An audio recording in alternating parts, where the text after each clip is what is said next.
Memandangkan masa kita sentiasa saja berubah ikut peredaran semasa, cara pemikiran kita perlu berubah dan profession kita juga haruslah sama berubah. Daripada revolusi perindustrian yang pertama, kedua, sehinggalah yang ketiga, kita sentiasa saja maju ke hadapan. Dan industri pengedaran ini juga berterusan daripada kecil-kecilan sehinggalah ke gedung diskaun yang besar dan juga jenama franchise yang mana telah diambil di setiap sudut jalanan jadi peniaga persendirian dan industri pengedaran tak ada ruang untuk bertahan. Dengan trend yang berlaku seperti sekarang dan ini membuatkan orang biasa akan berterusan hilang pekerjaan dan tempat tinggal. Walaupun dulu kehidupan orang biasa atau kelas pertengahan tak adalah teruk sangat. Bagaimanapun, golongan pertengahan ini akhirnya telah jatuh perlahan-lahan menjadi miskin dan tidak berdaya. Tapi mereka ini di golongan yang atasan akan menjadi bertambah kaya dan juga polarisasinya menjadi semakin merendah dan meninggalkan populasi atasan teruskan hidup. Dan hanya mereka yang berkedudukan tinggi boleh teruskan hidup. Sebenarnya dulu golongan pertengahan kehidupan mereka baik, tapi sekarang golongan ini semakin menghilang. Jadi kita tak ada pilihan lain lagi dah selain untuk memasuki golongan ini dan berada di kedudukan tinggi ataupun kita akan terus berada di bawah. Yang penting ialah kita kena berjaya dan menjadi seseorang yang berada di tahap kedudukan yang tinggi. Kerana industri seperti ini satu cabang di mana orang biasa seperti kita boleh ikut serta. Walaupun industri ini sekarang telah didominasi oleh syarikat-syarikat yang besar dan perlukan modal yang besar, sebenarnya mereka inilah yang mengambil wang melebihi dari yang mampu dibelanjakan oleh orang biasa, sementara mereka terus mengumpul modal yang terhasil daripada wang yang dikeluarkan oleh orang biasa. Malahan modal tersebut tak diedarkan sama rata di kalangan mereka yang membuat pelaburan tadi. Sebab itu, mengapa kita sepatutnya cuba menguasai industri pengagihan sekarang. Sehingga sekarang, syarikat besar itu membuat wang yang mereka dapat dari kita. Tetapi kita patut cipta satu sistem di mana wang diedarkan di kalangan kita. Oleh itu, kita patut bersatu dan juga bertanggungjawab tentang perniagaan pengedaran ini sendiri. Oleh itu, kita akan memilih barang yang lebih berkualiti pada harga yang bagus dan kita kongsikan di kalangan kita sendiri perbelanjaan, pengiklanan dan juga keuntungan yang syarikat-syarikat besar itu peroleh dengan memperdayakan kita semua. Dan buat masa ini, syarikat perintis sedang mendahului. Syarikat yang paling inovatif dan juga perniagaan yang paling berhemat di luar sana tak ada lain selain daripada syarikat Atomy. Dan anda bertuah kerana jumpa kami. Ini kerana kita hidup dalam masa di mana kita cuma golongan orang biasa. Perlu mass capitalism demi diri kita kerana kapitalism untuk orang biasa. Mass capitalism itu yang kami sedang usahakan untuk mencapainya dan Atomy sangat serius dan anda sendiri sedang berdepan dengan syarikat ini sekarang. Dan hanya kerana anda bertemu dengan perniagaan seperti ini, tak bermakna itu menjamin kejayaan semua orang, tetapi anda sendiri yang boleh tentukan kejayaan anda. Yang pentingnya, anda perlu percaya yang anda akan menjadi seorang yang berjaya satu hari nanti. Dan anda perlu yakin yang anda mencapai kejayaan itu. Pastinya ramai orang yang mereka akan berjaya dan mereka mahu berjaya, tetapi jika anda lihat dengan lebih mendalam tentang mencapai matlamat itu, masyarakat sebenarnya tak ada idea kukuh tentang kejayaan. Baik, sebab itu malangnya kebanyakan dari kita telah gagal dalam hidup 30 tahun belajar dan kemudian bekerja pula selama 30 tahun lagi dengan matlamat untuk menjadi kaya, dan walaupun mereka bekerja keras sepanjang masa tanpa henti siang dan malam, bila mencapai umur 60 tahun hanya 1% saja yang akan menjadi kaya. 4% ada kewangan yang baik, 15% meninggal dunia manakala 10% hidup hampir cukup-cukup makan. Maknanya mereka sebenarnya menjalani kehidupan miskin. Malah 70% dari kita bersara dalam kemiskinan dan tanpa persediaan persaraan yang mencukupi. Oleh itu, secara purata hari tua bagi kebanyakan orang adalah 30 tahun. Tapi ia dikabarkan akan berlanjutan lebih lama. Dan jika kita tak buat persiapan yang mencukupi, maka hari tua kita bakal ditepui akan binasa dengan krisis kemiskinan yang teruk dan mungkin juga dengan penyakit yang berbahaya. Sebab itu, amat penting untuk fikirkan persediaan yang betul untuk kita menjalani hari tua. Sementara kita boleh bergerak sana sini, kita kena bertindak untuk 3, paling lama pun selama 5 tahun membuat persediaan bagi persaraan. Kalau tak, kita hanya akan hidup miskin dan hanya penyakit yang akan menanti kita menjelang hari tua yang bakal kita harungi sebelum kita meninggal dunia. Tetapi dalam bilangan 100%, kenapa hanya 1% saja yang berjaya dalam hidup mereka ni? 99% gagal dan hidup derita. Andrew Carnegie fikirkan tentang perkara ini dan ramai yang tak tahu bagaimana caranya jika mahu mencapai kejayaan dalam hidup. Oleh itu, dia berazam untuk mengajar masyarakat tentang hukum kejayaan agar masyarakat ada kesedaran. Tetapi hukum kejayaan ini bukanlah sesuatu yang telah diputuskan sebarangan oleh seseorang. Ianya satu prinsip pratentu yang terbentuk secara semula jadi, sama jugalah seperti prinsip utara sahih dan hukum alam yang lain juga. Oleh itu, sekiranya anda mengikut aturan hukum kejayaan ini, anda akan berjaya, dan jika tidak, anda semestinya akan menemui kegagalan. Macam seorang petani perlu mematuhi hukum alam untuk dia berjaya dalam mendapatkan hasil daripada cucuk tanamannya. Sama jugalah kita nak berjaya, kita haruslah patuhi pada hukum kejayaan. Baiklah, oleh itu kita harus fikir apa sebenarnya langkah yang pertama akan diambil oleh petani itu. Semuanya bermula dari dalam mindanya memikirkan apa yang mahu dituai dan berapa banyak mahu dituai. Contohnya, jika dia mahu menuai 10 tan beras, jadi dia akan membuat semua keputusan berdasarkan 10 tan beras yang dia mahu hasilkan di mindanya. Berapa luas sawah padi itu dan berapa banyak benih yang padi dia perlukan bila untuk disemai, dan selainnya untuk diputuskan oleh apa dan berapa banyak hasil yang dia mahukan bila tiba masa menuai.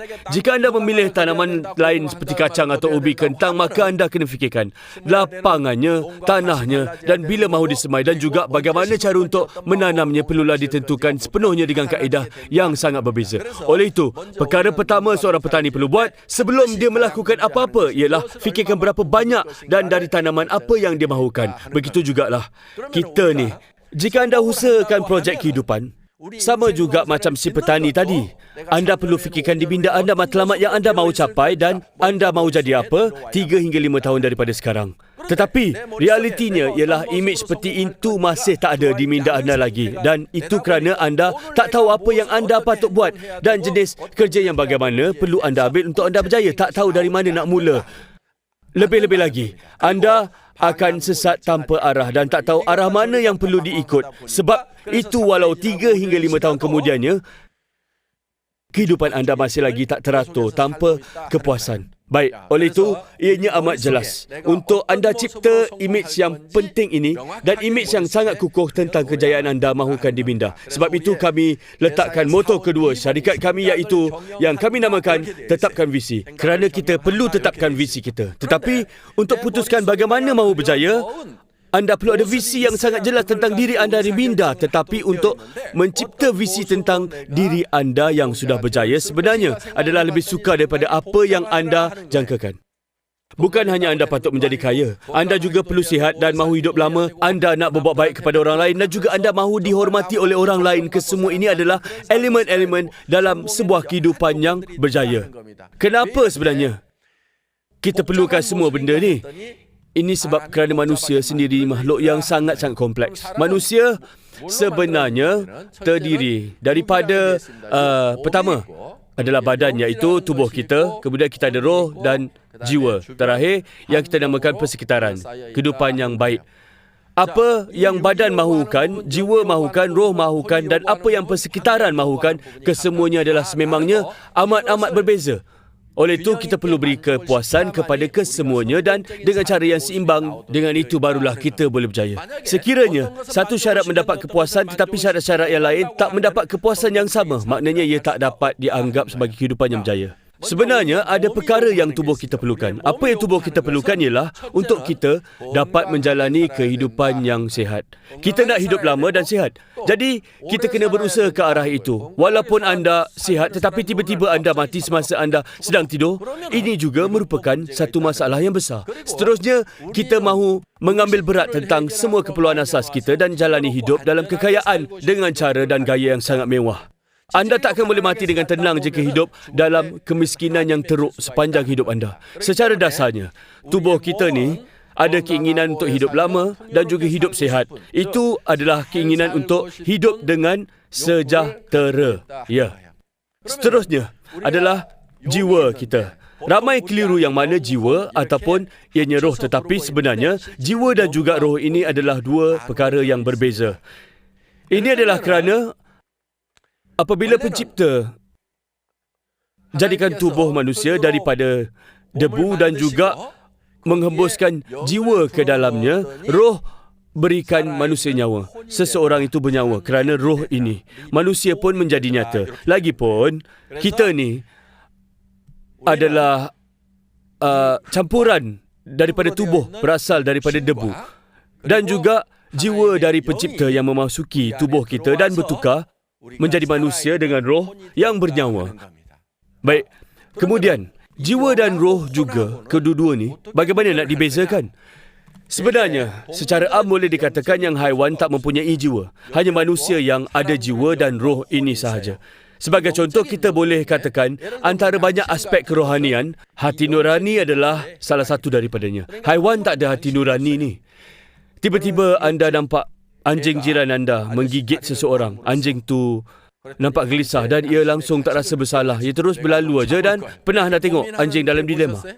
Seekor anjing tak akan buat macam tu. Sekali lagi, saya nak cakap haiwan tak ada jiwa macam manusia dan juga haiwan tak ada kesedaran masa. Ada disebutkan hanya manusia saja yang telah diberikan jiwa yang penyayang. Pencipta berikan kita jiwa yang penyayang. Contohnya, monyet tak lihat masa lampau. Bila ia menjadi tua dan menyesali hidupnya di saat kematian. Pernahkah anda lihat monyet menyesal dengan hidupnya di saat ni? Monyet takkan buat macam tu kan? Monyet tak ada akal. Walaupun dari segi rupa semua monyet kelihatan sama, monyet tak pernah mencari pencipta. Pencipta juga ialah satu aspek kerohanian. Haiwan tak cari pencipta, tak ada upacara agama. Apa saja upacara, ia tak buat semua benda tu. Tapi manusia berlainan. Tak kira betapa primitifnya hidup mereka, mereka pasti akan teringinkan sesuatu ataupun mereka akan mengharapkan sesuatu dan untuk itu mereka percaya pada penciptanya. Oleh itu, manusia mahu hidup dengan hati nurani untuk hidup lebih lama dan juga untuk menyayangi dan untuk disayangi. Dan sebenarnya, kasih sayang yang kita sebutkan ini datang dari mana? Kasih sayang ini sebenarnya datang dari pencipta kita. Kalau tak, kita ditakdirkan untuk rasa kesunyian dan hidup kosong. Sekali lagi diingatkan, persamaan keinginan kita ialah untuk hidup dengan prihatin, untuk hidup lama, untuk hidup menyayangi dan juga hidup untuk disayangi. Roh pula berangkumi keinginan intelektual ingin mengetahui sesuatu yang tak diketahui. Termasuklah gembira dan juga marah, sedih, seronok. Oleh itu, kita semua mahu jalani kehidupan dengan aman. Dan ini maknanya aspek emosi ini termasuk ke dalam kategori yang sama.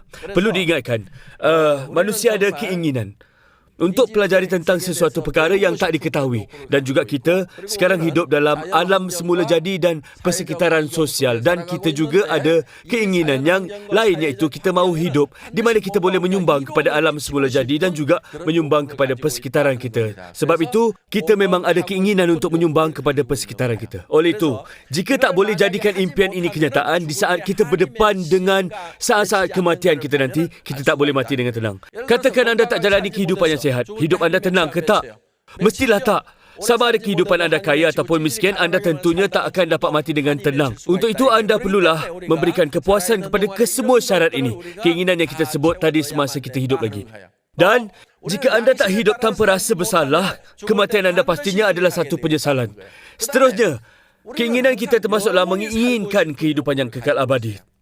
Tak kiralah, walaupun hidup anda amat baik, namun ada sesuatu yang tak dapat dibuat atau tak ada kepuasan sepenuhnya masa anda diambang kematian. Mati di usia 90 tahun, anda tak akan cakap, saya dah puas hidup. Mati di usia 100 tahun, anda tak akan cakap, saya tak nak hidup lagi. Takkan ada orang cakap, semua dah cukup. Dan secara ringkasnya, kita nak hidup untuk menyayangi dan juga disayangi. Seterusnya ialah keinginan intelektual, kerohanian dan mati tanpa belajar ialah satu penyesalan. Dan juga mahu hidup aman dan harmoni dengan yang lain kerana kehidupan yang penuh dengan kebencian pasti akan membawa kita kepada satu kematian dalam penyesalan. Sebab itu, kita mahu hidup dengan beri manfaat kepada alam sekitar dan masyarakat.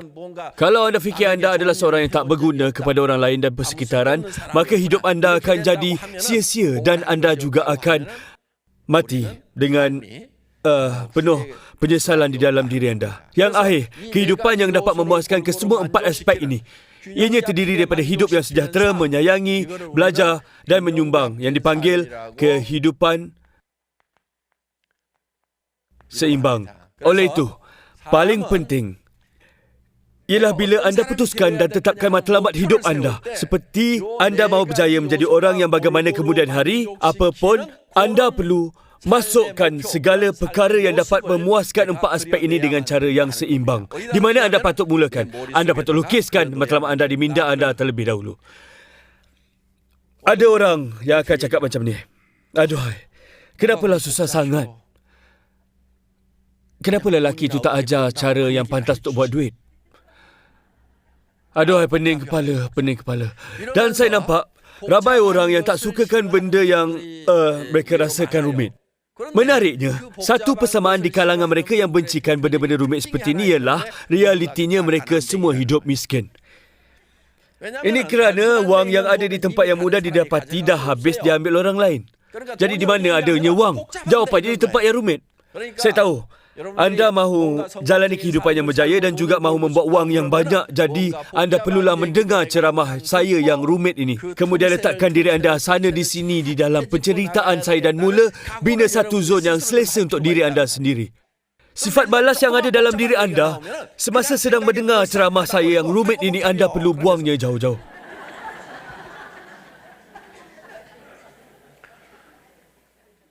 Sekali lagi ingatkan diri anda yang anda mahu menjalani gaya hidup di mana ia mendapat menepati kesemua empat aspek itu dalam cara yang seimbang. Sebenarnya, keempat syarat ini ianya bukanlah dijadikan berasingan, tapi kesemuanya saling berkait. Baik, pertama ialah untuk hidup sejahtera. Satu, keperluan fizikal kan? Kemudian untuk menyayangi. Yang ini ialah aspek kerohanian. Seterusnya, belajar. Ini pula satu aspek roh dan akhir sekali untuk menyumbang. Sebab itu kalau keperluan kesemua ini diasingkan, jadi kesemua ini tak ada maknanya lagi. Sebagai contoh, setengah orang cakap, aduhai, kenapalah nak hidup sejahtera? Apa gunanya ada rumah yang besar? Sebenarnya, alasan untuk kita hidup sejahtera memang bukan untuk diri kita sendiri, tapi kita perlu hidup sejahtera adalah kerana kita ada orang yang kita sayangi. Disebabkan kehidupan anda teruk, anak-anak juga akan turut rasa putus asa dan kecewa. Ibu bapa anda akan bimbangkan anda. Dan adik-beradik pula asyik saja bertengkar antara satu sama lain. Perkara biasa yang menyebabkan hubungan adik-beradik jadi retak ialah bila mereka tak dapat bayar hutang. Semasa mereka susah dan disebabkan masalah kewangan antara adik-beradik itu sendiri adalah punca utama perbalahan mereka.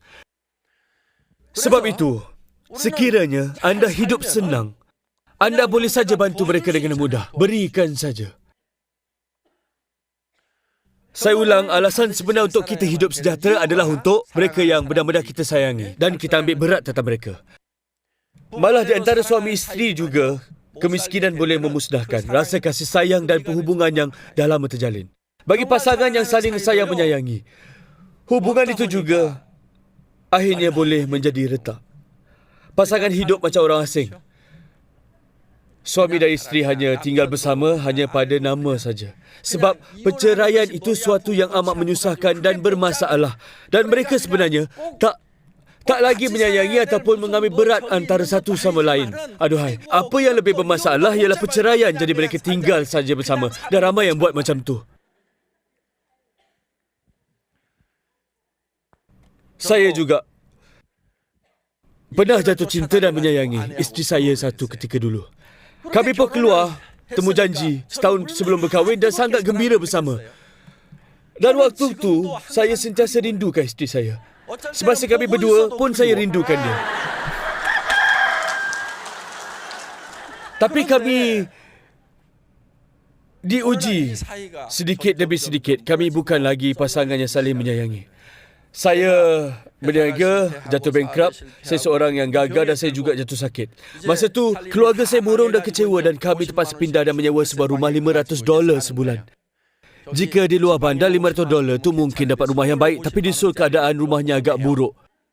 3 tahun kami tinggal di situ. Satu hari, isteri saya kata, dia mahu beritahu saya sesuatu. Sayang, lepas anak-anak belajar tamat, kita bercerai. Mungkin dia tak tegas ataupun nampak nekat sangat. Dia nampak dengan riak wajah biasa je, tanpa perasaan. Bagaimanapun, saya pula rasa sangat tertekan. Waktu tu saya rasa sedih yang amat sangat. Saya sayang sangat dekat dia. Dan dia cakap dia nak tinggalkan saya. Jadi saya pun berpaut pada kaki dia dan saya menangis kuat hati selama 30 minit. Sayang, maafkan saya tak boleh lepaskan awak sekarang. Kalau awak pergi tinggalkan saya sekarang, awak takkan ada apa-apa untuk hari tua awak. Biarlah saya belikan rumah untuk awak dulu, masukkan wang yang banyak ke dalam akaun awak dulu. Lepas tu barulah awak boleh pergi. Menangis saya selama setengah jam sambil berpaut kaki dia. Kemudian dipandang saya dan cakap macam ni, aduh hayalah sayang, mungkin 1,000,000 tahun lagi kot. Sekarang saya dah belikan dia rumah dah dan penuhkan akaun bank dengan wang yang banyak, tapi dia belum cakap bila dia nak pergi.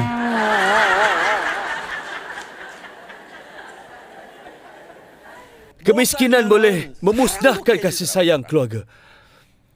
Oleh itu, demi perhubungan penuh kasih sayang, kita perlulah hidup dengan baik. Ibu bapa mereka sentiasa saja akan risaukan tentang kita dan apa yang mereka mahu ialah untuk lihat kita hidup dengan baik. Satu hari mak saya hubungi saya dan cakap, anakku, mak rasa dah tiba masa untuk mak pergi. Saya cakap, aduh mak, apa yang berlaku ni mak? Waktu itu hidup saya memang sedang betul-betul susah. Walaupun hidup saya amat susah, waktu itu saya tak pernah gagal kirimkan wang pada dia. Walaupun saya tahu mak saya tak akan rasa susah sangat sebenarnya sebab abang-abang saya ada. Tapi saya tahu dia pasti akan rasa risau sekiranya saya tak dapat kirimkan wang saku untuk dia lagi. Dan dia pasti akan fikir anak lelakinya tengah susah. Jadi jika saya berjaya mengirimkan kepadanya sedikit wang, pasti dia akan fikir yang anaknya masih berada dalam keadaan yang baik sekarang dan masih lagi boleh bertahan. Jadi itulah apa yang saya perlu lakukan. Tiba-tiba satu hari mak saya hubungi saya. Anakku, akhirnya mak terpaksa pergi. Sebenarnya dia dapat tahu keadaan saya dari abang-abang saya yang keadaan saya waktu itu memang sangat-sangat susah, tetapi masih lagi kirimkan wang kepada mereka tiap-tiap bulan tanpa berlengah, walaupun keadaan hidup saya sendiri amat menyedihkan. Jadi mak mana yang tak sedih? Sebab itu mak saya tak dapat nak kawal dirinya lagi. Bagi saya itulah saat yang paling sukar di sepanjang hidup saya. Selepas bercakap dengan mak saya sendiri juga tak dapat nak kawal diri saya lagi. Jadi saya pun cakap macam ni dengan mak saya. Mak, saya sedang mencuba untuk bangkit. Bukankah mak lah orang yang paling gembira bila saya berjaya bangkit semula satu hari nanti? Betul nak, mak saya cakap. Mak, walaupun hidup saya susah sekarang, saya pasti akan bangkit semula. Dan saya mahu mak menyaksikannya. Hanya bila saya pasti yang mak akan ada di sana untuk ucapkan tahniah pada saya, barulah saya ada keberanian untuk bangkit semula dan capai kejayaan dalam hidup saya. Sebab itulah mak perlu sihat dan terus hidup. Dia jawab, aduhai, tak ada apa-apa yang akan buat rasa gembira. Jadi mak perlu terus hidup untuk lihat kamu berjaya semula. Sebab itulah apa yang mak nak. Itulah yang mak saya cakap. Ibu bapa salah satu sebab kita perlu hidup sejahtera. Mereka akan sentiasa risau tentang anak-anak, tapi bukan mereka mahukan balasan daripada anak-anak, tapi sebenarnya mereka hanya mahu melihat anak-anak berjaya. Bila mereka dah puas hati, barulah mereka boleh pergi dengan tenang. Dan sekurangnya untuk tujuan itu, kita sebagai anak perlulah hidup sejahtera. Jadi, untuk hidup sejahtera, kita perlu belajar. Kemudian, daripada ini, iaitu kita mahu hidup sejahtera, ada yang menyusul, iaitu keinginan kita. Keinginan. Oleh itu, mereka yang tak ada keinginan, yang mana hati mereka tak ada keinginan membara, mereka tak ada perasaan sayang. Dalam hati mereka tak ada sayang. Mereka yang mempunyai perasaan sayang di hati, mereka akan cuba dan terus berusaha untuk menjalani kehidupan yang baik. Setidaknya untuk orang yang mereka sayangi, keluarga dan anak-anak mereka. Tengok leader yang ada di sini. Mereka adalah orang yang memiliki perasaan sayang, yang kuat terhadap orang yang mereka sayangi. Dan memang benar, semua leader pencinta isteri, semua leader pencinta suami, tapi baik pada ibu bapa. Dan anak-anak, mereka kata yang membuatkan mereka sangat bahagia ialah bila mereka menyayangi dan mereka akan lebih dihormati serta disayangi. Mereka gembira adalah kerana keluarga menjadi bertambah rapat dan lebih bahagia dari yang sebelumnya. Kegembiraan sebenarnya bukan penghargaan dan dihormati oleh orang yang tak dikenali. Kenapa pula begitu? Sebenarnya, kita lebih suka dihargai suami kita, dihargai ibu bapa ataupun dihargai anak-anak kita. Dan suami pula mahu dihargai oleh si isteri. Itulah kegembiraan sebenar yang kita cari selama ni. Sebab itu dikatakan, keinginan sebenarnya wujud daripada kasih sayang keluarga. Bagi mereka yang tak ada keinginan, tak ada rasa sayang di dalam hati mereka. Oleh itu, kita perlu nyalakan semula sayang yang hilang dan wujudkan semula dalam hati kita. Baik, sebab itu kita perlu inginkan hidup sejahtera. Dan untuk menyayangi dan untuk disayangi. Dan juga belajar serta keinginan untuk menyumbang kepada persekitaran kita. Maka anda perlu bayangkan semua itu dalam minda anda seperti sebuah filem. Tapi, adakah hanya perlu diimpikan kehidupan begitu di minda sahaja? Memang itu sahaja yang diperlukan. Teori ini telah pun terbukti secara saintifik sebenarnya. Sebaik saja anda dah boleh bayangkan impian itu di minda dan bayangan itu sangat jelas dan nyata seolah-olah ia berlaku seperti dalam sebuah filem, tubuh anda akan turut alami perubahan. Salah satu kelemahan otak kita ialah ia tak dapat membezakan di antara fantasi dan realiti. Ini bermakna tubuh kita bertindak balas pada apa saja. Kita juga tak boleh membezakan apa yang sedang berlaku di dalam minda. Apa yang berlaku dalam minda hanya dengan dibayangkan kehidupan yang berjaya. Contohnya anda tinggal di rumah sewa yang sedang memandu kereta idaman, bantu saudara mara maupun sedang buat derma kebajikan. Walaupun itu hanyalah dalam bayangan semata-mata, ia akan membuat penampilan dan cara bercakap dan riak wajah anda berubah. Apa kata kalau kita cuba buat tu sekarang ni? Bayangkan anda meletakkan segenggam biji delima merah yang manis dan juga yang masam. Semuanya di dalam mulut anda sekarang. Dan anda akan mengunyahnya. Dan juga menggigit-gigit biji tu. Dan jus delima masam manis tu, ianya pasti akan membanjiri mulut anda sekarang. Okey, saya nak tanya, apa yang berlaku dalam mulut anda? Anda terliur kan? Kalau tak tu, anda kena cepat berjumpa dengan doktor. Orang yang normal pastinya akan rasa terliur dalam situasi tadi. Walaupun sebenarnya, anda bukannya sedang makan atau gigit biji delima tu pun. Tubuh anda tetap akan memberi tindak balas. Seperti ia benar-benar berlaku hanya dengan membayangkannya. Saya bercakap saintifik dan realistik dan semuanya bergantung pada apa yang kita fikirkan di minda untuk mengubah reaksi tubuh badan kita. Percaya tak, saya boleh hilangkan masalah yang berlaku setiap pagi bila anda bangun tidur dan masalah itu akan hilang dalam sekelip mata aja. Bayangkan kiranya saya masukkan 30,000 setiap bulan ke dalam akaun anda ataupun RM1,000 pada setiap hari. Adakah badan anda masih berasa berat seperti batu ataupun akan jadi seringan bulu pelepah? Kelesuan anda akan hilang macam tu je. Jadi apa yang patut anda buat? Bayangkan wang itu telah pun dimasukkan dalam akaun. Bayangkan badan anda akan terpedaya dan berubah. Badan fikirnya betul-betul berlaku sekarang ni. Sebab itu, fenomena yang sama akan berlaku dengan fikir buat wang di atomi. Ataupun anda, hanya berharap untuk buat 500 atau 1,000 saja. Ramai yang fikir macam ni kan? Anda akan bernasib baik kalau dapat menjual beberapa berus gigi. Sana sini sampailah anda tak ada tenaga lagi. Sebaliknya, jika anda bayangkan diri anda buat perniagaan ini dengan bersungguh-sungguh dan mendapat 30,000 ataupun 50,000 sebulan, dari situ semangat anda, malah suara anda, riak wajah anda dan penampilan anda pasti akan berubah. Walau semasa anda membuat panggilan, suara anda bunyi penuh yakin. Dengar sini, saya nak bagi tahu awak sesuatu.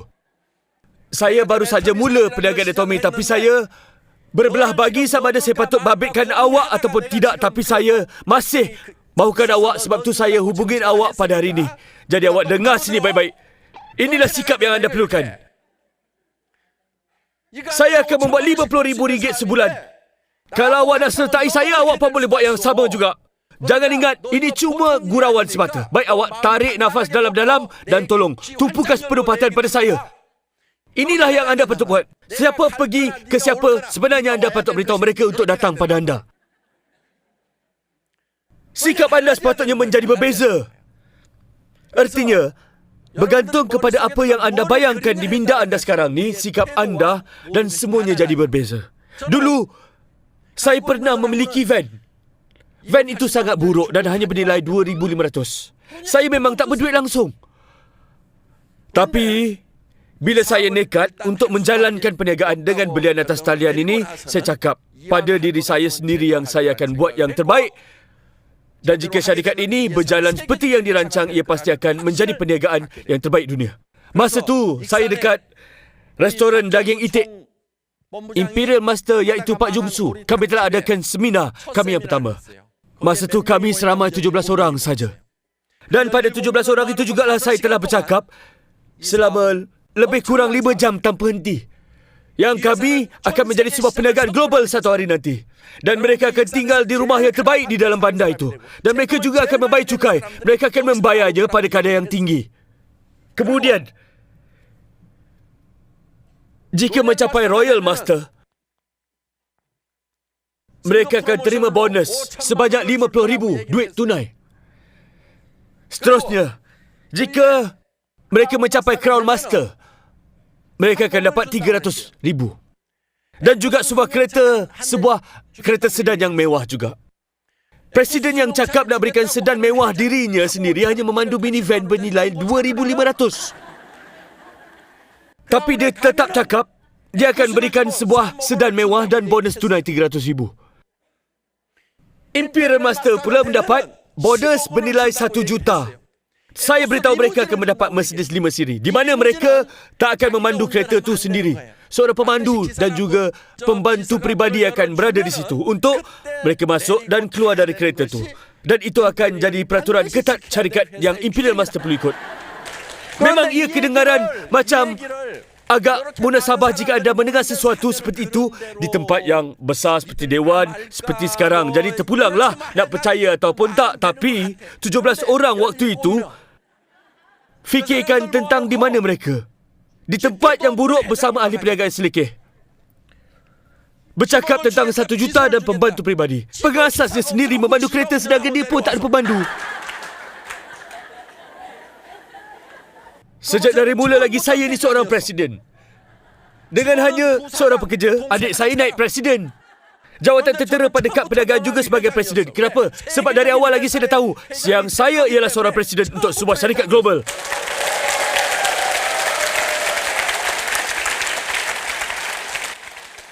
Teringat balik waktu seminar dulu dengan kehadiran hanyalah 17 orang.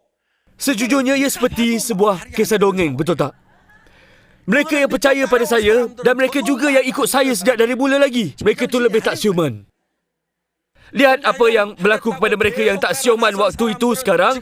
Mereka semua dah kaya dan berjaya. Kepada anda yang ada di sini, dengar cakap saya dan ikut saya. Dan anda semua pasti akan membuat 30,000 hingga 50,000 dalam masa 3 hingga 5 tahun. Dan juga, anda akan boleh menikmati status tinggi. Anda sebagai seorang ayah, suami dan juga anda sebagai seorang isteri. Mereka yang percaya dalam perniagaan yang tak masuk akal ni telah bersatu dan itulah yang menjadikan siapa mereka hari ini. Oleh itu, apa yang saya tekankan di sini ialah anda perlu ada matlamat yang besar dan juga jelas. Dan anda perlu komited. Matlamat anda haruslah yang boleh menguasai minda anda. Fikir pasal 50,000 dimasukkan setiap bulan ke dalam akaun. Boleh hilangkan ke tak? Mereka yang percaya dalam impian besar seperti itu akan berjaya. Tapi mereka yang masih berada di alam realiti dan masih fikir, aduhai, 50,000 sebulan. Saya akan bermati-matian untuk 2,000 hingga 3,000. Aduhai. Bagaimana saya nak membuat wang sebanyak itu? Itu tidak akan berlaku dalam hidup saya jika itulah yang anda benar-benar percaya ia tak akan berlaku. Pasti ia betul-betul tak akan berlaku. Anda sama sekali percaya yang anda tak pernah membuat lebih dari 2 hingga 3,000 sebulan dan tetapkan hidup anda seperti yang anda percayakannya. Mereka yang percaya mereka akan buat 30 hingga 50,000 sebulan, maka ia akan jadi kenyataan. Dan mereka yang percaya mereka tak akan membuat lebih daripada 2,000 hingga 3,000, maka itulah yang akan berlaku. Kenapa anda hanya buat 2 atau 3,000? Sebab anda percaya begitu. Ada juga di kalangan Royal Master yang duduk di sebelah sana tu, ada yang buat saya gaduh kepala jika sememangnya mereka buat 30 hingga 50,000 sebulan. Ianya sukar dipercayai. Bekas pemandu bas, sila berdiri sekarang.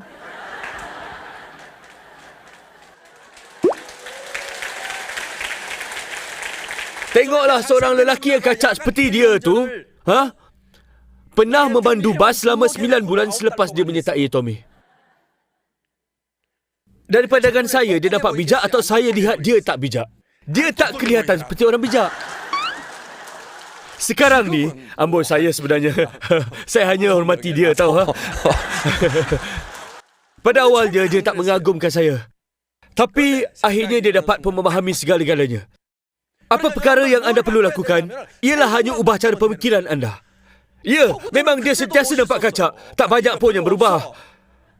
Tapi apa yang dah berubah? Dia berubah dari seorang pemandu bas malam, sekarang dia seorang yang membuat wang beratus ribu setahun. Hanya kerana dia telah pun mengubah sikapnya. Sekali lagi, semuanya bergantung kepada bagaimana cara anda semua berfikir dan hidup anda boleh berubah. Saya nak tekankan betapa pentingnya untuk ubah cara pemikiran anda. Tetapi, berapa banyak anda patut ubah hanya jika anda ada satu saja objektif menakjubkan, diri anda akan berubah secara drastik. Jika anda terus beritahu diri 2 atau 3,000, dah pasti 2 atau 3,000 sajalah. Jika untuk sepanjang hidup anda, ianya tak teruk sangat. Katakan pendapatan isi rumah meningkat 500 sebulan, baik beli kereta terpakai aja supaya anda tak perlu menaiki bas dan 500 lebihnya boleh bawa sedikit perubahan pada diri anda. Bayangkan pakaian baru daripada tambahan 500 sebulan, anda boleh jadi fashionista. Fikirkan pula tentang tambahan 500 pembeliannya barang runcit. Meja anda akan penuh dengan hidangan yang sedap setiap hari. 500 itu saja peningkatan yang besar. Secara jujurnya bagi saya, ia satu peningkatan yang hebat. Tapi tak cukup besar untuk membuat diri anda orang tak siuman. Itu sebabnya gambaran anda haruslah menjadi sesuatu yang boleh buat anda menjadi seorang yang tak siuman. Sebab itulah, orang yang miskin mereka telah salah anggap tentang bagaimana cara sebenarnya untuk membuat wang. Ini salah satu mitos. Mereka salah memikirkan yang sebenarnya keadaan akan jadi lebih sukar lagi apabila anda dapat membuat lebih banyak wang. Mereka fikir buat 10,000 lebih sukar dari 1,000 ataupun mereka fikir membuat 100,000 10 kali ganda sukar daripada membuat 10,000.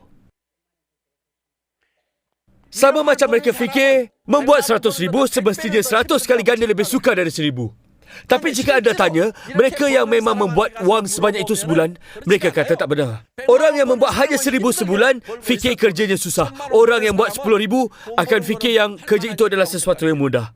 Ada orang yang buat lebih 100,000. Jadi apa sebenarnya yang mereka fikir pasal wang? Mereka fikir wang itu ada di mana-mana aja dan membuatnya mudah.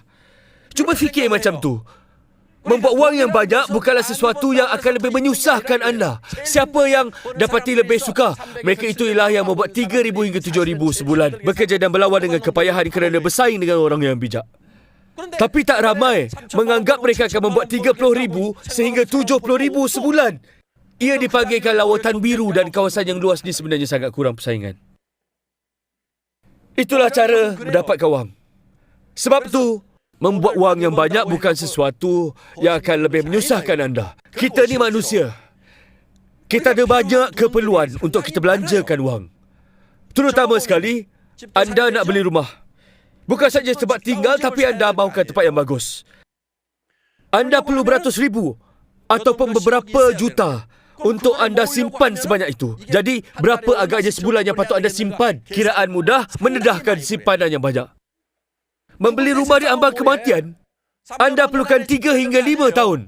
Untuk membeli sebuah rumah dalam 3 tahun, anda perlu simpan dengan banyak dan cepat. Dalam 30 tahun, pasti tak ramai daripada anda di sini masih lagi hidup. Dalam 50 tahun, kebanyakan dari anda di sini akan hilang dari pandangan saya. Jadi buatlah perkiraan. Jika anda simpan 1 atau 2,000 sebulan, ambil masa 30 hingga 50 tahun hanya untuk anda membeli sebuah rumah. Apa gunanya beli rumah bila dah nazak? Jadi sebab itulah perlunya anda beli rumah, tapi bukan rumah biasa dalam 3 hingga 5 tahun. Sama juga dengan kereta anda. Kereta mewah tak sesuai dengan usia anda yang sudah tua dan uzur.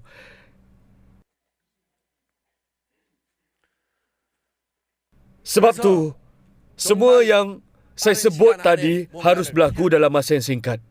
Jika anda mahu bermain golf atau pergi melancong ke tempat-tempat menarik, anda perlu ada sepasang kaki yang kuat untuk berjalan ke sana ke sini. Betul tak?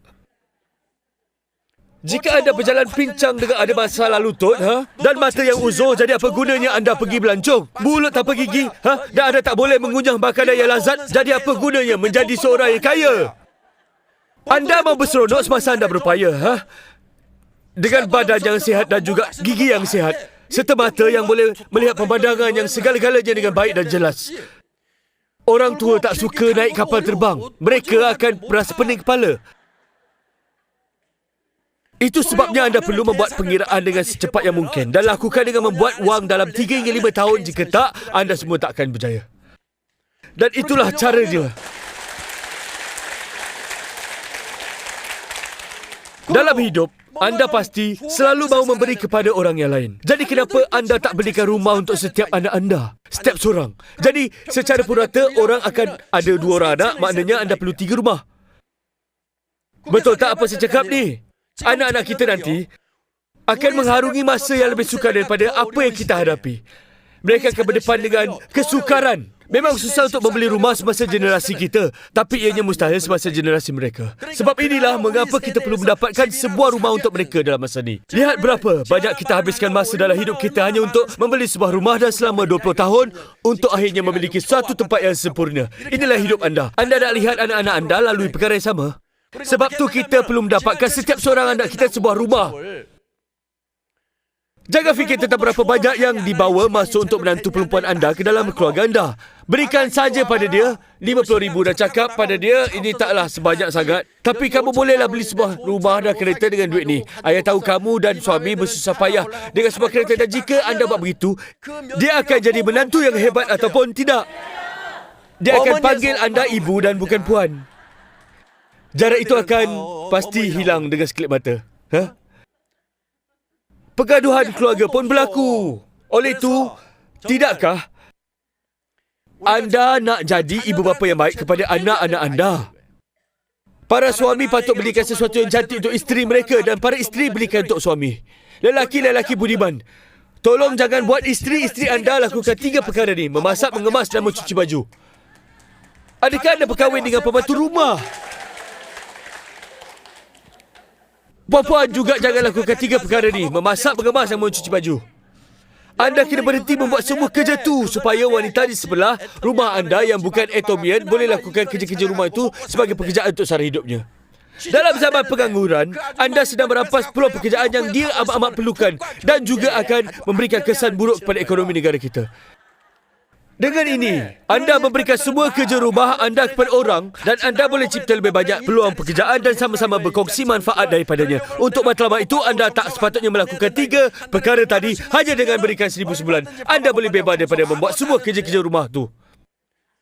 Untuk melakukannya, anda perlu buat RM20,000 hingga RM30,000 sebulan. Anda dijemput ke perkahwinan anak saudara yang sedang menghadapi masalah kewangan. Kenapa tak berikan saja RM30,000 daripada membalah bagi RM200 atau RM300? Tidakkah itu menjadikan anda seorang pakcik yang dibanggakan? Cuba berikan RM30,000 sebagai pendahuluan. Dan sebab itu, anda sebagai makciknya pasti akan kelihatan lebih cantik daripada pengantin perempuan. Baik, kalau kita benar-benar melakukannya, kita jalani kehidupan dengan kebebasan dan hidup dengan penuh bergaya. Kita perlu ada wang yang banyak. Oleh itu, anda perlu kirakan sama ada RM20,000, RM30,000, RM40,000, malah RM50,000 sebulan yang anda mahukan. Dengan ini, anda boleh hidup dengan bergaya. Macam mana kalau nak jadi kaya raya sebenarnya?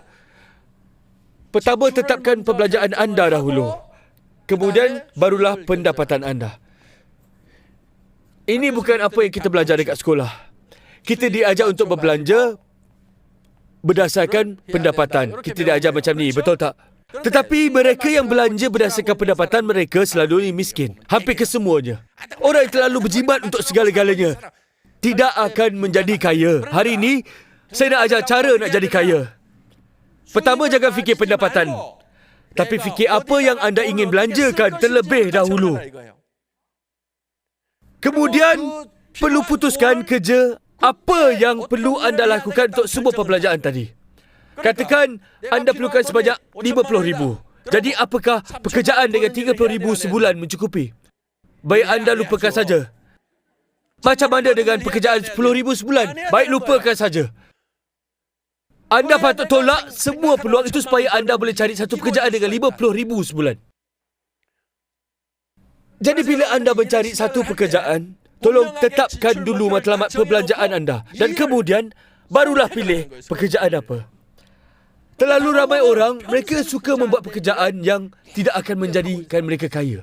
Mereka buat pekerjaan RM2,000, RM3,000, RM5,000 atau RM6,000 hanya dengan sia-sia. Masa muda pun berlalu.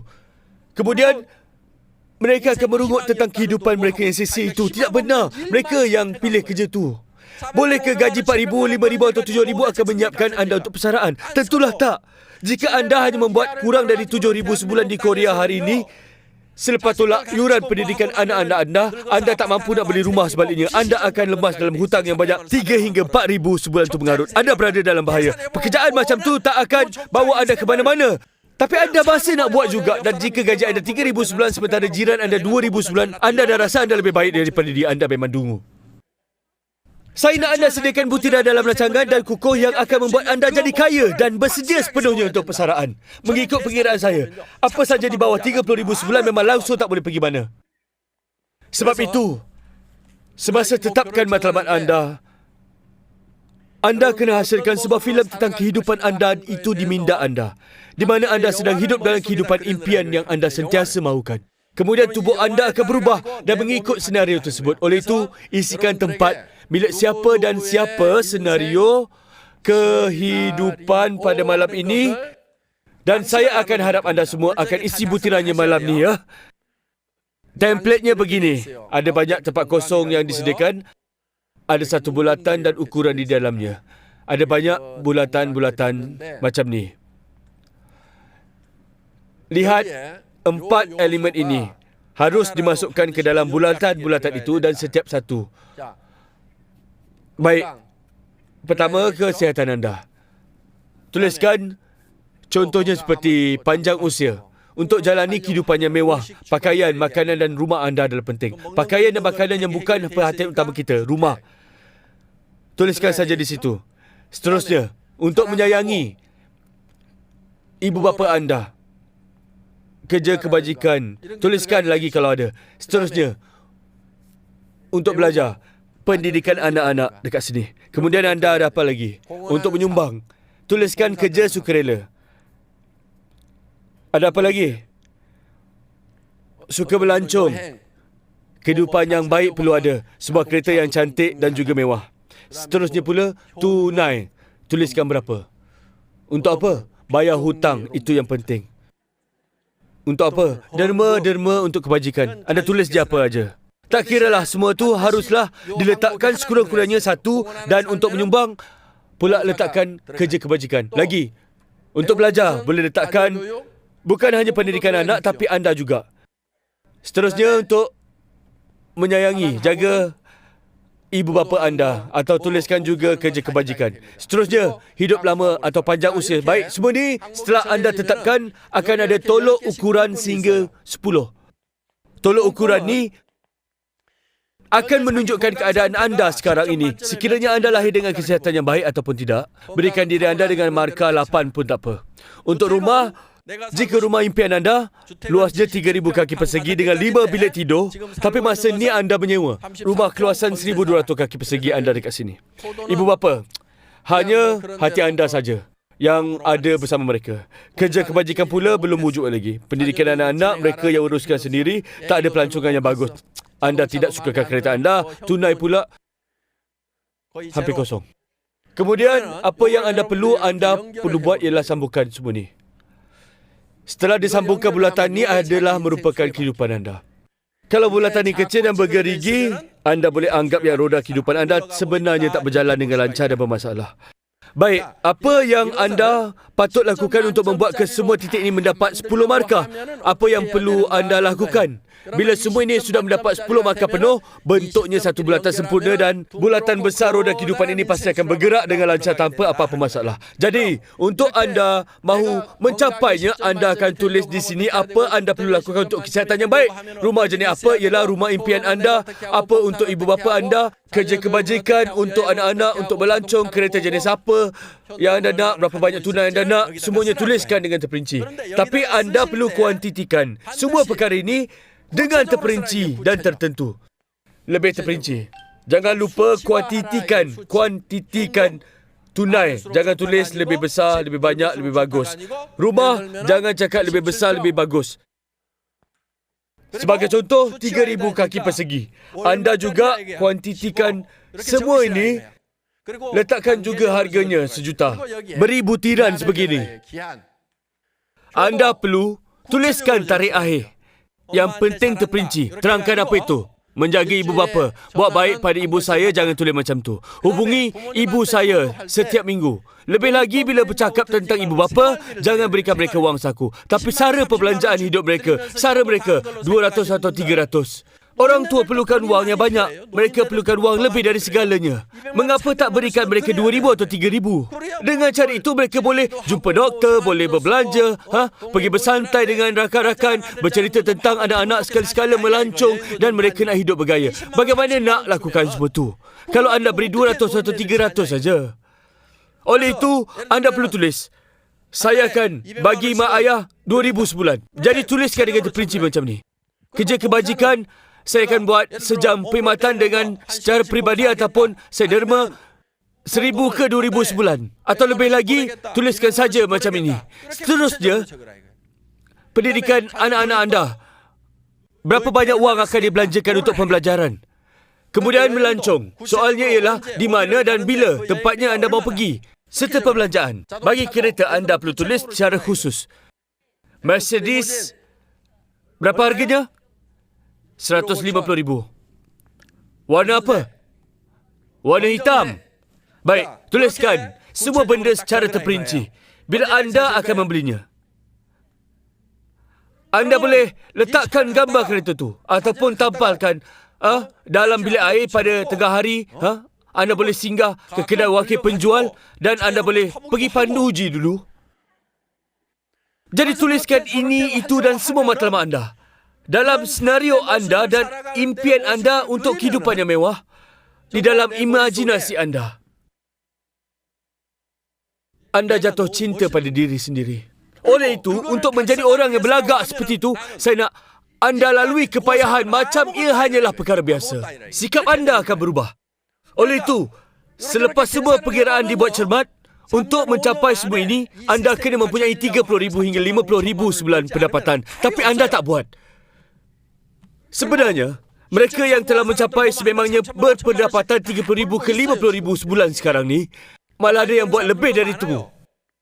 Jangan nak banding-bandingkan diri anda dengan jiran dan gembira. Suami anda buat lebih 1,000 daripada suami dia setiap bulan. Anda tak patut ada sikap yang macam tu. Keuangan haruslah menjadi matlamat mutlak anda untuk anda jalani kehidupan yang anda mahukan dan tahu berapa banyak yang anda perlukan untuk perbelanjaan anda. Bukan kerana anda lebih daripada orang lain. Matlamat mutlak anda ialah mencapainya.